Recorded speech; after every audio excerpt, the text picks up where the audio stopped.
میں نے قرآن مجید سے جو الفاظ مبارکہ تلاوت کیے ہیں اس میں اللہ تعالیٰ نے اپنے بندوں کا کردار اور عمل بیان فرمایا ہے۔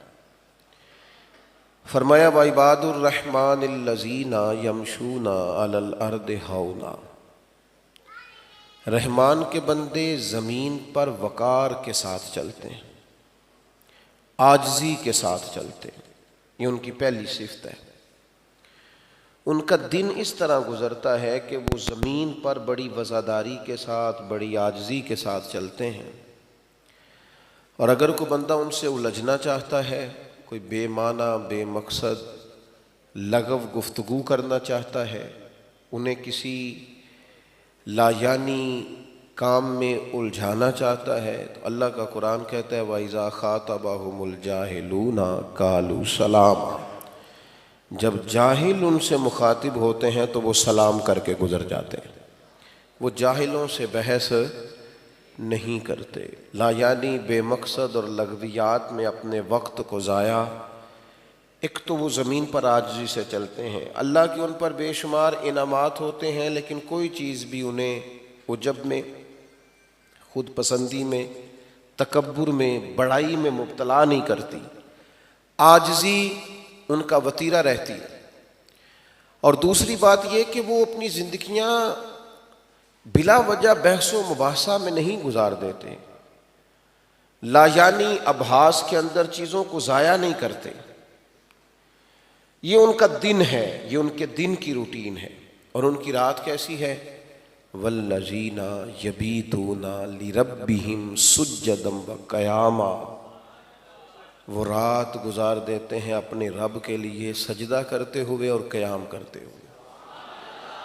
دن عاجزی والا ہے، الجھاؤ سے بچنے والا ہے، اور رات عبادت والی ہے۔ ہمارے مزاج کے اندر کہیں نہ کہیں کسی نہ کسی مقام پہ کوئی نہ کوئی تکبر الا ماشاءاللہ جنم لے لیتا ہے۔ ہر آدمی کی کچھ نہ کچھ شان بن گئی ہے، میں علامہ صاحب ہوں، میں پیر صاحب ہوں، میں شیخ صاحب ہوں، اور میں علاقے کی سماجی شخصیت ہوں، اور میں جناب ڈاکٹر صاحب ہوں، اور میں جناب اسکول کا استاذ ہوں، اور میں نے فلاں فلاں چیز سکھائی ہے، اور میری ہر آدمی نے دو چار چیزیں سوچ کے اپنا جو لوگ صاحب فضیلت ہیں ان کو عزت دی جائے گی، لیکن جو عزت دینے والا ہے وہ تو عزت دے گا، لیکن اگر کوئی خود بن کے بیٹھ جائے تو کہ میری بڑی شان ہے، میرا بڑا پروٹوکول ہے۔ بعض لوگ ایسے ہوتے ہیں کہ جنہوں نے اس پروٹوکول کو مانگ مانگ کے اس طرح کے حالات پیدا کر دیے کہ ان کے قریب رہنے والے لوگ تکلیف میں آ گئے کہ یار کتنا کو پروٹوکول دیں۔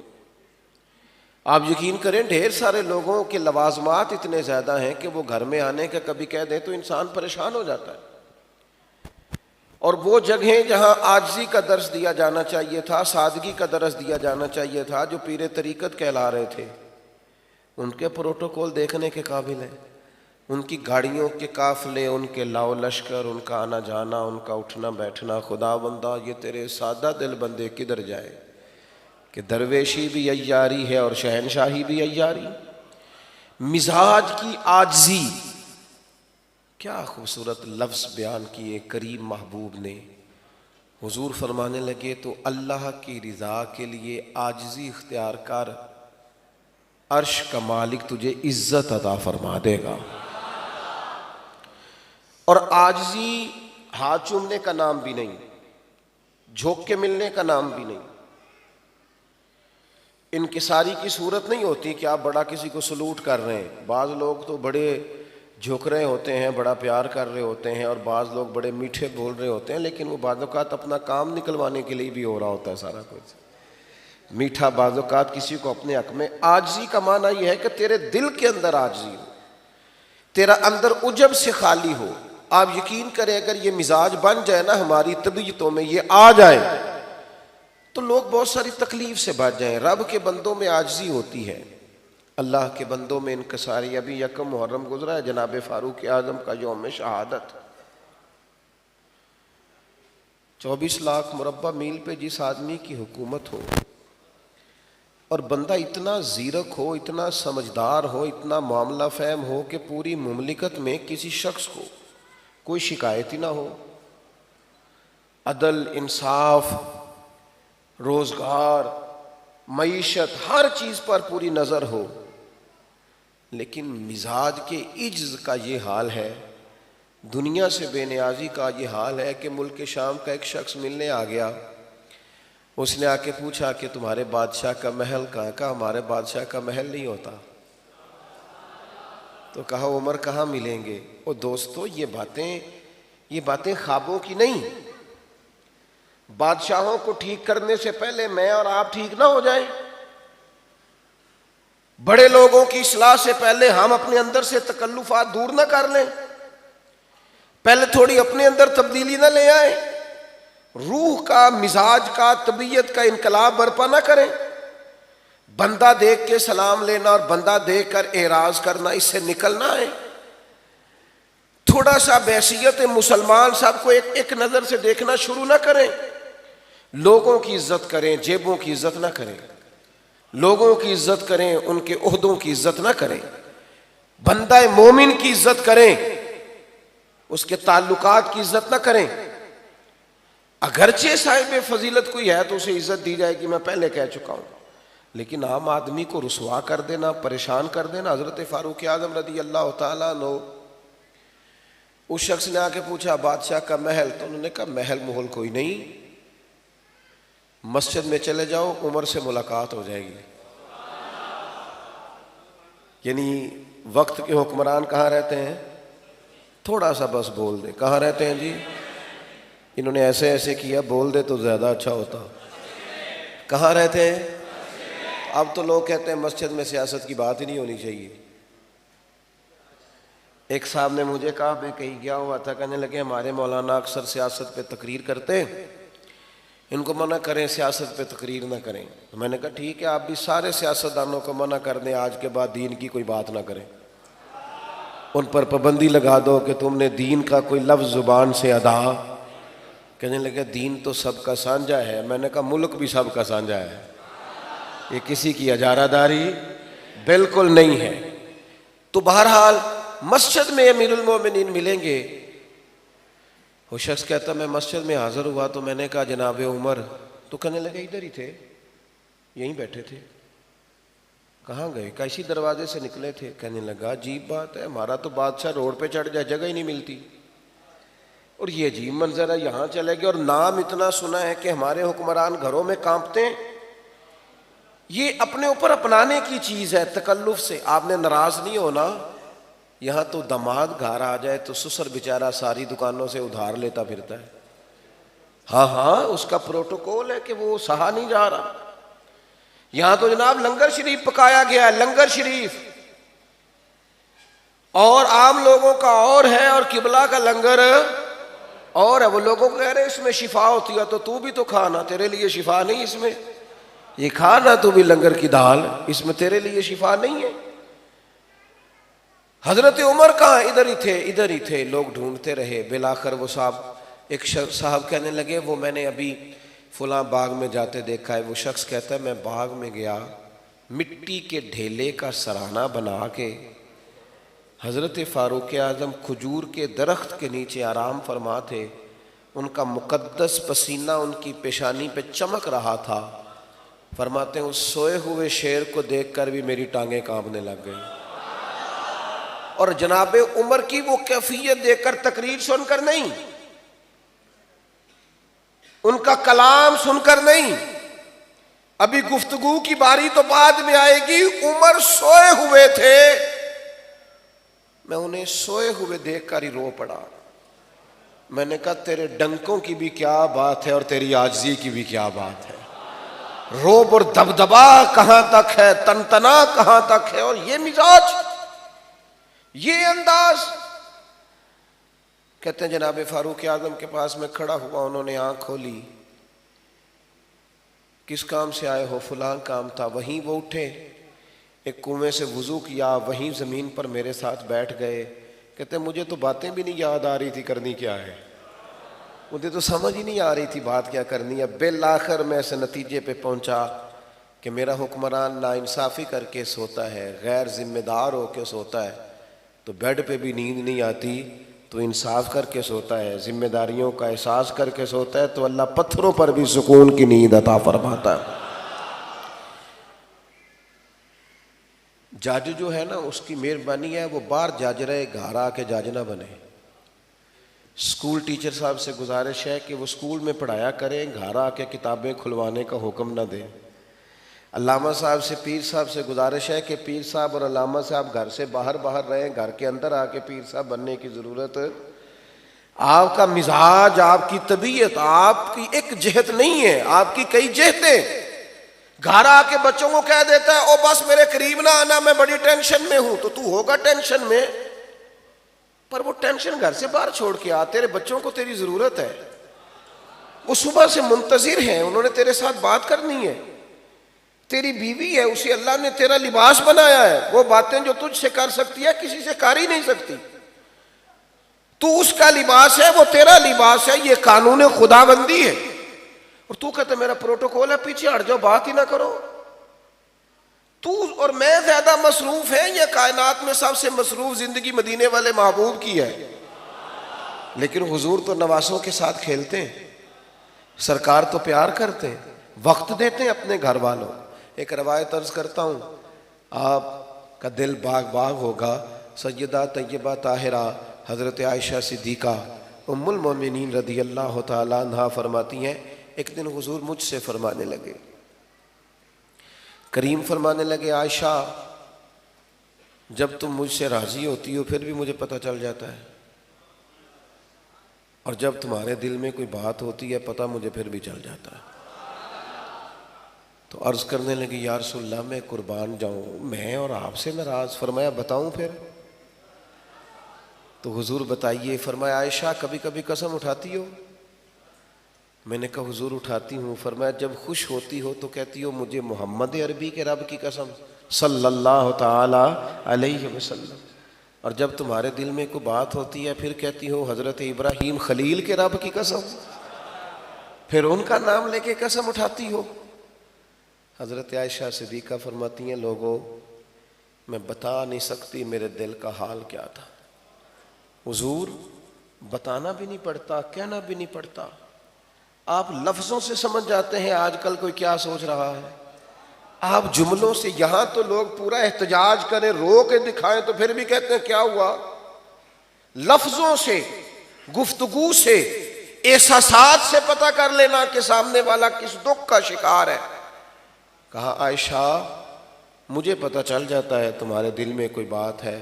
تو جناب عائشہ صدیقہ کہتی ہیں میری روح قرار میں آ گئی، دل ٹھنڈا ہو گیا، اور میں نے پھر قسم ایک اور اٹھائی، اور میں نے قسم اٹھا کے کہا یا رسول اللہ مجھے آپ کے رب کی قسم میری زبان سے نام ہی جاتا ہے، میرے دل میں آپ ہر وقت موجود رہتے ہیں۔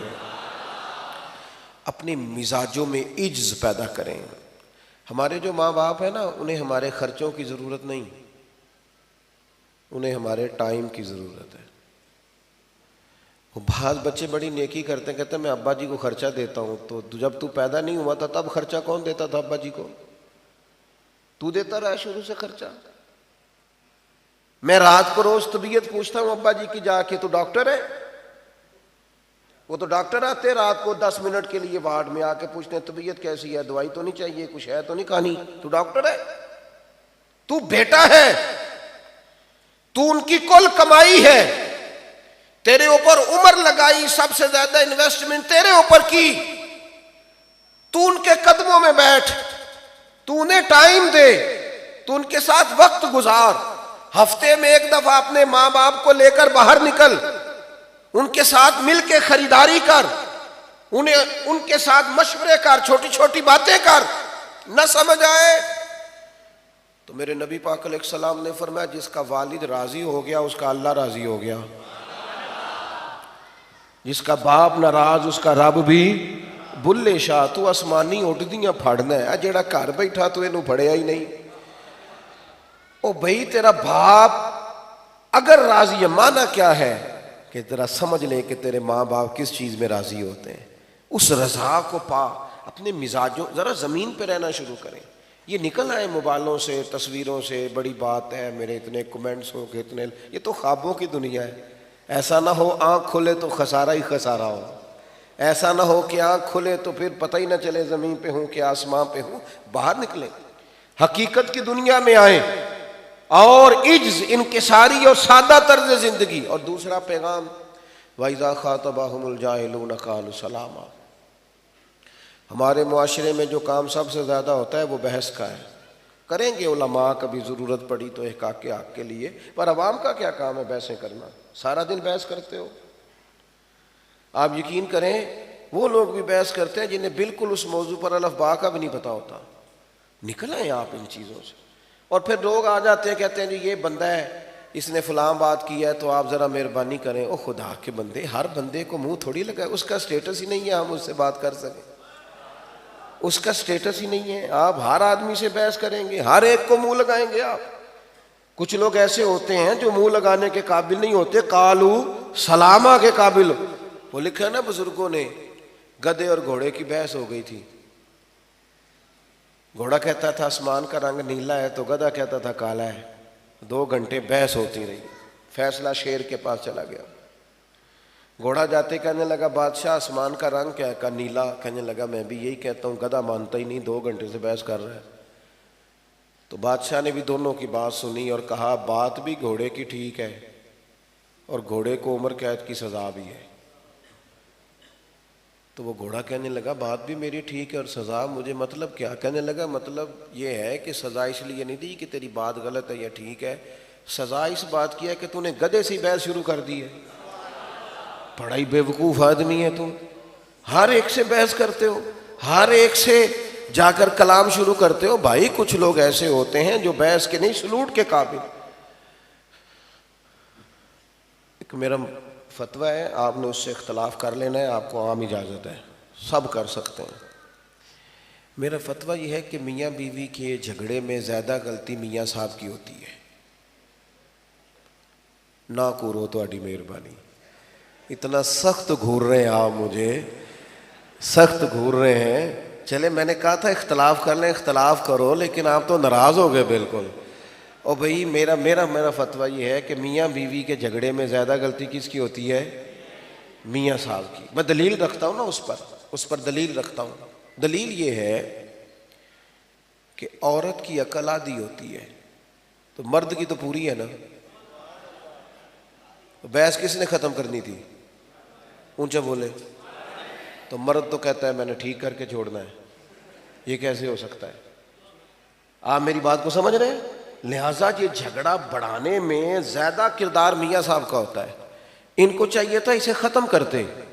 نہیں دسنا نہیں، کار جا کے نہیں یہ گل دسنی. آپ دائیں بائیں نہ دیکھیں، لیکن جو عرض کر رہا ہوں پیار سے اسے سمجھو. او میرے بھائیوں، میں نہ کھانا کھا رہا تھا، سفر کرتا رہتا ہوں اور پھر ادارے کی مصروفیات بہت زیادہ میرے ذمے. آپ لوگوں کو جب دیکھتا ہوں، دیکھیں چھٹی بھی نہیں ہے اور آپ اتنے سارے لوگ آ گئے کہ جگہ ہی نہیں رہا بچی. یہ محبتیں جب دیکھتا ہوں تو پھر نکل بھی پڑتا ہوں. رات 2 بجے نکلا تھا گھر سے اور ابھی مجھے کچھ مزید جگہوں پہ وعدے پورے کرنے اور پھر مجھے گھر جانا ہے. اور کل پھر اس حساب سے اگلی مصروفیات بھی یوں ہی چلیں گی. میں کھانا کھا رہا تھا، کچھ تھکا ماندہ تھا سفر کا کچھ دنوں سے.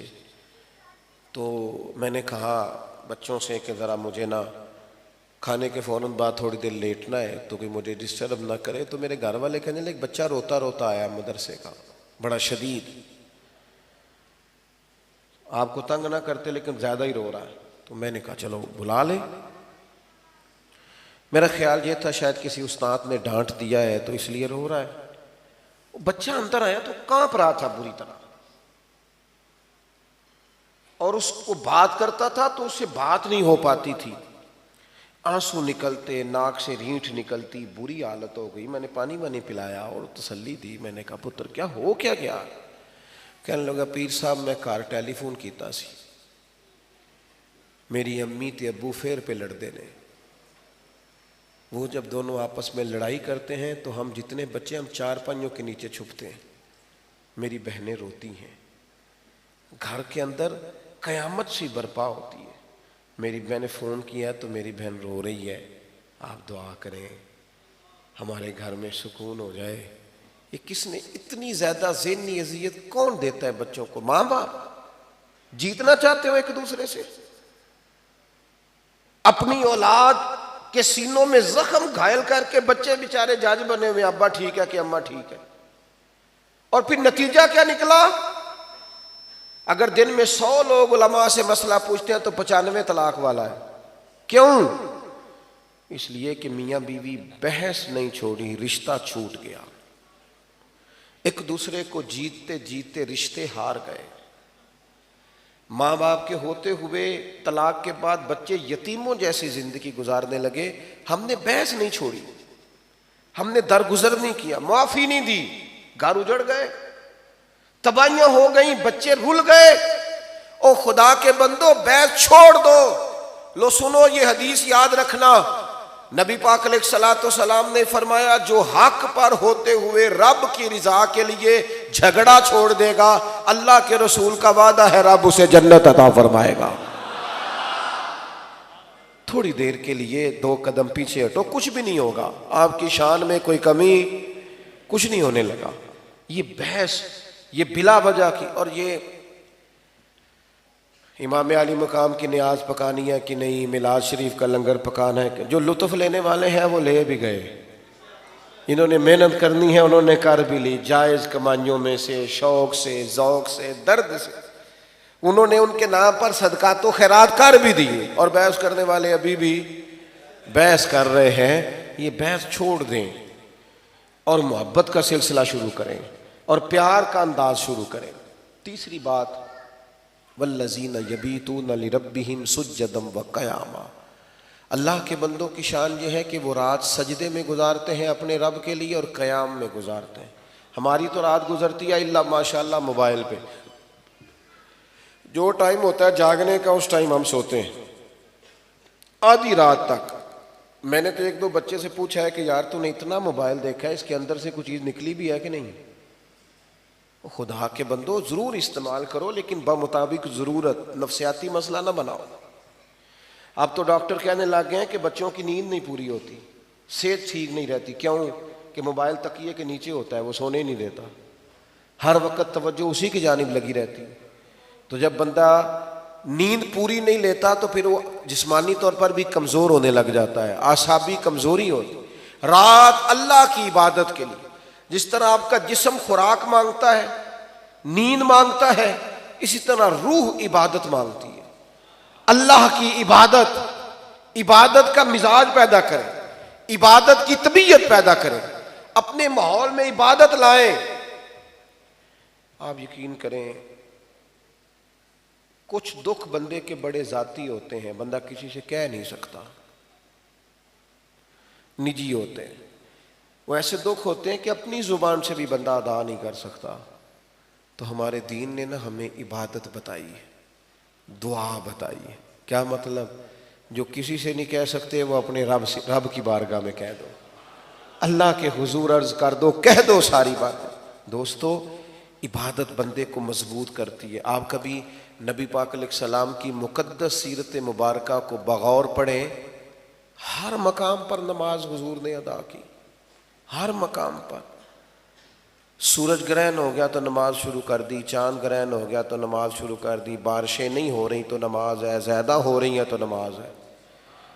حتیٰ کہ میدان بدر میں کافر ساری رات صفیں سیدھی کراتے رہے، محبوب نے بھی صف بندی کرائی، لیکن باقی ساری رات محبوب پاک نے رب کی بارگاہ میں عبادت فرمائی، اللہ کے حضور سجدہ ریزی کی۔ سیدہ عائشہ صدیقہ فرماتی ہیں رات کو حضور مصلی پہ کھڑے ہوئے، اتنی لمبی عبادت کی کہ مقدس قدموں میں ورم آ گئے۔ میں نے عرض کی یا رسول اللہ صلی اللہ علیہ وسلم، آپ اللہ کے محبوب مطلق ہیں،